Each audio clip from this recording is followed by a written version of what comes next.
बिस्मिल्लाहिर्रहमानिर्रहीम नहमदुहु व नसल्ली अला मोहम्मद रसूलुल्लाहि करीम। ये प्रॉब्लम वेक्टर कैलकुलस या वेक्टर एनालिसिस की है। If R cap be unit vector then show that modulus of R cap cross D R cap over D T is equal to modulus of D R cap over D T. तो सबसे पहले तो हम इस vector को जो unit vector बोला गया है इसको मान लेते हैं। लेट आर कैप वेक्टर को मान लेते हैं इस तरीके से कॉस थीटा आई कैप प्लस का साइन थीटा जे कैप। अब ये एक सवाल उठ सकता है कि ये आर कैप वेक्टर ये यूनिट वेक्टर है, वो ये इसके इक्वल ही क्यों माना है? क्या ये यूनिट वेक्टर है? हम लोग जानते हैं यूनिट वेक्टर वो वेक्टर होता है जिसका मॉडुलस ले लिया जाए तो उसकी वैल्यू 1 के इक्वल आ जाए। अगर हम देख रहे हैं आर कैप वेक्टर का मॉडुलस 1 के इक्वल आ रहा है तो आर कैप जो है यूनिट वेक्टर कहलाएगा। तो हमारा ये इसके इक्वल हमने ये माना है कॉस थीटा आई कैप प्लस जे साइन थीटा जे कैप के। क्या ये यूनिट वेक्टर है? तो उसका मॉडुलस हम ले लेते हैं, यानी आर कैप की वैल्यू है कॉस थीटा आई कैप प्लस साइन थीटा जे कैप का मॉडुलस। और मॉडुलस किसी भी वेक्टर का मॉडुलस कैसे फाइंड करते हैं? स्क्वायर रूट आई का जो कोफिशिएंट होता है उसका हम कर देते हैं स्क्वायर, और जे का जो कोफिशिएंट होता है उसका कर देते हैं होल ऑफ स्क्वायर। यानी एक्चुअल में ये कॉस का स्क्वायर है, कॉस स्क्वायर थीटा है और साइन स्क्वायर थीटा है जिसकी वैल्यू 1 के इक्वल होती है, और इसका मॉडुलस देख रहे हैं कि 1 के इक्वल आ गया। तो इसका मतलब ये वेक्टर जो है वो एक यूनिट वेक्टर है। अब यूनिट वेक्टर में क्योंकि डायरेक्शन नहीं दे रखी थी इसलिए हमने इस तरीके से लिया है। ये यूनिट वेक्टर जो है वो किसी भी डायरेक्शन में हो सकता है। ये यानी अगर यहाँ से लेके ये डिस्टेंस 1 है तो 1 ये इस डायरेक्शन में भी हो सकता है, 1 इस डायरेक्शन में हो सकता है। जैसे थीटा की वैल्यू अगर 0 होगी तो ये डायरेक्शन होगी, थीटा की वैल्यू 90 होगी तो ये डायरेक्शन होगी। लेंथ इसकी 1 के बराबर ही होगी। इस तरीके से डायरेक्शंस की कुछ भी हो सकती है, क्योंकि हमें इसमें क्वेश्चन में नहीं बताया गया कि डायरेक्शन क्या है। तो हम इस जनरल केस में ले सकते हैं, थीटा के फार में ले सकते हैं। थीटा की वैल्यू जो भी हो उसमें से उसकी डायरेक्शन डिसाइड हो जाएगी। फिलहाल ये यूनिट वेक्टर हमने दिखा दिया। अब हमें ज़रूरत होगी यहाँ पे प्रूव करने के लिए D R cap over D T की, तो उसको डिफ्रेंशिएट कर लेते हैं। तो इस टर्म का डिफ्रेंशिएशन करने गए तो हमें देखा आई कैप कांस्टेंट बाहर ले लिया। कॉस का डिफ्रेंशिएशन माइनस का साइन थीटा होता है, लेकिन अगर थीटा की रिस्पेक्ट में किया जाए, लेकिन हम कर रहे हैं डिफ्रेंशिएशन टी की रिस्पेक्ट में, तो यहाँ पर वेरिएबल थीटा है तो थीटा का भी हमें करना होगा टी की रिस्पेक्ट में चैन रूल के अकॉर्डिंग। फिर प्लस का साइन है इसको अप्लाई कर देंगे और जे कैप कांस्टेंट है बाहर लिख देंगे, और साइन थीटा का डिफ्रेंशिएशन तो कॉस थीटा हो जाएगा और फिर थीटा का D theta over D T हो जाएगा। Same logic. अब यहाँ पर हम इसको D R cap over D T को उसको दोबारा से लिख देते हैं। माइनस साइन थीटा को लिखने के बाद हम यहाँ पर D theta over D T लिखने के बाद आई कैप लिख देते हैं। फिर इसकी तरीके से प्लस यानी आई का कोफिशिएंट हमें इतना मिल चुका है।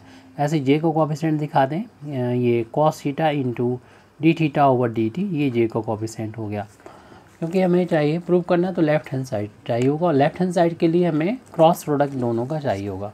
यानी वेक्टर आर कैप का cross D R cap over D T का क्रॉस। तो इनकी वैल्यू पुट करें। आर कैप की वैल्यू है कॉस थीटा आई कैप प्लस का साइन थीटा जे कैप। इसी तरीके से फिर क्रॉस प्रोडक्ट लगाएंगे। उसके बाद हम इस D R over D R cap over D theta की वैल्यू यहाँ से पुट कर देंगे, जो कि स्क्वायर ब्रैकेट में रखना होगी क्योंकि ये पैरेंथेसिस में पहले से हमने रखी हुई है, क्योंकि माइनस साइन यहाँ पर आ गया था। Minus sine theta into d theta over D t i cap, और उसमें जगह नहीं तो हमें इसको नीचे लिख देते हैं। प्लस का cos theta into d theta over D T, ये है जे का कोफिशिएंट। ब्रैकेट को क्लोज कर दें। अब जो कि दो वेक्टर यहाँ पर कंपोनेंट की फार्म में दे रखे हैं, यानी आई जे के की फार्म में, तो आसानी रहेगी हमें अगर डिटर्मिनेंट मेथड से इनका क्रॉस मल्टीप्लिकेशन फाइंड कर लें, यानी वेक्टर मल्टीप्लिकेशन फाइंड कर लें। वैसे तो आप बिना वेक्टर के बिना डिटर्मिनेंट का यूज़ किए हुए भी फाइंड कर सकते हैं। तो यहाँ पर क्या किया जाता है, डिटर्मिनेंट से जब फाइंड करते हैं आई जे के कोफिशिएंट, आई जे के लिख देते हैं पहले तो, और यहाँ पर पहले वाले वेक्टर के आई का कोफिशिएंट, फिर जे का कोफिशिएंट, और फिर यहाँ पर के का कोफिशिएंट। क्योंकि के का कोई टर्म नहीं है तो कोफिशिएंट उसका 0 माना जाएगा दोनों ही वेक्टर में। तो हम पहले वाले वेक्टर में आई और जे के कोफिशिएंट को यहाँ से देख के लिख दे रहे हैं। पहला वेक्टर हमारा क्या है, पहला वेक्टर आर कैप है जिसकी वैल्यू ये लिखी हुई है। इसमें आई का कोफिशिएंट कॉस थीटा है और जे का कोफिशिएंट साइन थीटा है। तो यहाँ पर लिख देते हैं कॉस थीटा, यहाँ पर लिख देते हैं साइन थीटा। फिर इसी तरीके से दूसरा वाला जो वेक्टर है उसके कोफिशिएंट आई का कोफिशिएंट यहाँ लिखना है आई के नीचे, जे का कोफिशिएंट जो है जे कैप के नीचे लिखना है हमें यहाँ पर। तो जे आई कैप का कोफिशिएंट ये है माइनस का sign theta into d theta over D T है। इसी तरीके से जे कैप का कोफिशिएंट है cos of theta into d theta over D T है। अब यहाँ पर हम क्या करेंगे, इसमें एक्सपेंशन कर लेंगे R1 के टर्म में। तो R के टर्म में यानी फर्स्ट जो रो है उसके टर्म में कर सकते हैं, लेकिन इसके लिए हमें फिर तीनों लिखना होंगे। तो हम किसी भी के भी इसमें एक्सपेंशन कर सकते हैं। हमारे बेहतर रहेगा कि हम वैसे तो बेहतर रहता है कि आई जे के टर्म में ही करना है, क्योंकि यहाँ पर 2 ज़ीरो हैं तो हम इसका यूज़ कर सकते हैं लास्ट वाले का। तो के कैप यानी C3 के टर्म में करेंगे। तो आई कैप जे के कैप को छुपाने के बाद जो बचा है उसको हम डिटर्मिनेंट में लिख लेंगे यहाँ पर। तो ये cos theta into sine theta minus sine theta into d theta over D T, cos theta into d theta over D T. तो इसके बाद यहाँ पर माइनस का 0 होगा और फिर इसके बाद 0 से जाने वाले रो और कॉलम को छुपाने के बाद जो आपको नज़र आ रहा है यानी ये वो यहाँ पर लिख दिए जाएंगे, क्योंकि ये 0 में मल्टीप्लाई हो के पूरा 0 हो जाएगा तो लिखने की कोई ज़रूरत नहीं। जिस तरीके से हम इसका साइन जो है हम लोग जानते हैं प्लस होता है, इसका माइनस, इसका प्लस, ये प्लस है तो पड़ोसी वाला माइनस होगा, तो इसीलिए -0 लिखा। लेकिन ये अगर माइनस है तो इसका पड़ोसी प्लस होगा 0 और फिर इसका कोफिशिएंट के लिए इससे जाने वाले रो और कॉलम को छुपाने के बाद ये डिटर्मिनेंट बनी है उसको हम यहाँ पर लिखेंगे। लेकिन लिखने से कोई फ़ायदा नहीं, क्योंकि इंटू करने पर 0 बस आपको पता होना चाहिए। तो जब 0 होते हैं तो छोड़ दिया जाता है, तो ये भी 0 हो जाएगी, ये भी 0 हो जाएगी, यानी ये ही बचेगा जो वैल्यू चल रही है अभी हम लोग फाइंड कर रहे हैं वो R cap into D R cap over D T की वैल्यू फाइंड कर रहे हैं, जिसकी वैल्यू आ चुकी है ये के कैप इंटू ये दिस वैल्यू। और इसके लिए हम क्रॉस सेकंड ऑर्डर का जब डिटर्मिनेंट आ जाता है तो हम लोग को सिंपल सा ब्रैकेट है ये, यानी ये तो हमारा जो लाइन है वो तो डिनोट करती है डिटर्मिनेंट को, ये सिंपल सा एक ब्रैकेट है। इसमें हम इसका इंटू इसमें और माइनस फिर इसका इंटू इसमें, जो सेकंड ऑर्डर के डिटर्मिनेंट का एक्सपेंशन होता है। जब इसका इंटू इसमें करेंगे तो कॉस का कॉस में इंटू करेंगे, कॉस स्क्वायर थीटा हो जाएगा into d theta over D t आ जाएगा। उसके बाद इसका इंटू जब इसमें करेंगे तो माइनस आता है और इसका इंटू इसमें करेंगे तो ये जो भी माइनस का है तो माइनस का sign theta into d theta over D T और उसमें मल्टीप्लाई करना होगा साइन थीटा से। अब आप क्या करेंगे कि के cap into cos square theta D theta over D T, तो ब्रैकेट ओपन करेंगे माइनस माइनस इंटू प्लस हो जाएगा और साइन का साइन में इंटू होके साइन स्क्वायर थीटा हो जाएगा D theta over D T. अब देख रहे हैं यहाँ पर D theta over D T दोनों ही टर्म में आ रहा है, तो इसे हम बाहर ले लेंगे। तो के कैप इंटू ब्रैकेट में बचेगा कॉस स्क्वायर थीटा और प्लस का साइन स्क्वायर थीटा, और इस ब्रैकेट की वैल्यू तो 1 के इक्वल हो गई, यानी के कैप में जब 1 का इंटू करेंगे तो के कैप ही आ जाएगा, उसमें D theta over D T का मल्टीप्लिकेशन हो रहा है। ये value R cap into D R over D T के बराबर आई है।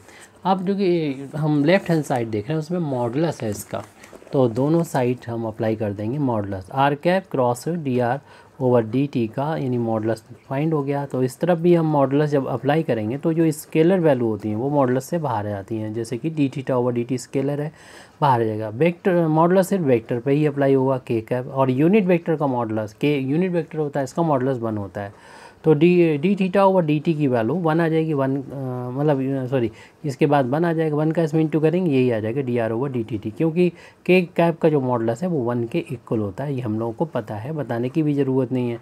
R cap into D R cap over D T, जैसे कि यहाँ पर आर कैप था वैसे इधर भी हम लिख लेंगे डी आर कैप, और इसको इक्वेशन नंबर 1 डाल के छोड़ देंगे, क्योंकि हमने ये लेफ्ट हैंड साइड फाइंड किया। अब ऐसे हम राइट हैंड साइड भी फाइंड कर लेंगे, यानी वैल्यू फाइंड कर लेंगे D R cap over D T, तो हमने फाइंड कर ली, तो इसका मॉडुलस फाइंड करना है, यानी हम इसकी वेक्टर की वैल्यू पीछे से देख के लिख देते हैं। शुरू में फाइंड की थी, ये है सॉल्व करके जो आई थी, minus sine theta into d theta over D t i cap और plus cos theta into d theta over D t into j cap. अब ये वेक्टर है और इसका हमें मॉडुलस लेना है, और उसका मॉडुलस किसी वेक्टर का फाइंड करना हो तो स्क्वायर रूट पहले लगा देते हैं, पॉजिटिव वैल्यू ही कंसीडर की जाएगी। और आई कैप का जो मॉडल कॉफिशेंट है जो कि माइनस का sign theta into d theta over D T है, उसका हो जाएगा स्क्वायर, प्लस जे का जो कॉफिशेंट है यानी cos theta into d theta over D T है उसका होल अब स्क्वायर हो जाएगा। तो होल अब स्क्वायर करेंगे से माइनस का स्क्वायर प्लस साइन का square sine square theta into इस ब्रैकेट का स्क्वायर करेंगे तो D theta over D T का होल अब स्क्वायर प्लस ये वैल्यू हो जाएगी cos square theta into d theta over D T का होल अब स्क्वायर। अब इसको हम बाहर जब ले लेंगे लिख लेंगे तो हमारे पास बचेगा साइन स्क्वायर थीटा प्लस का कॉस स्क्वायर थीटा, तो ये हो जाएगा D theta over D T का होल अब स्क्वायर। ये वैल्यू 1 के इक्वल आ जाएगी और हमारे पास बचेगा D theta over D T का होल अब स्क्वायर, स्क्वायर रूट से ये हट जाएगा, only D theta over D T के बराबर आ जाएगा। ये वैल्यू जो आई है वो D R cap over D T के बराबर आई है, जो राइट हैंड साइड के बराबर है। इक्वेशन नंबर 2 डाल दीजिए और हम फिर यूक्लिड्स के यहाँ पर एक्सियम का यूज़ करते हुए लिख सकते हैं फ्रॉम इक्वेशन नंबर 1 जो इक्वल के इक्वल होता है वो आपस में इक्वल होता है, तो राइट हैंड साइड दोनों इक्वेशन नंबर 1 और 2 के इक्वल हैं तो वो आपस में इक्वल हो जाएंगे।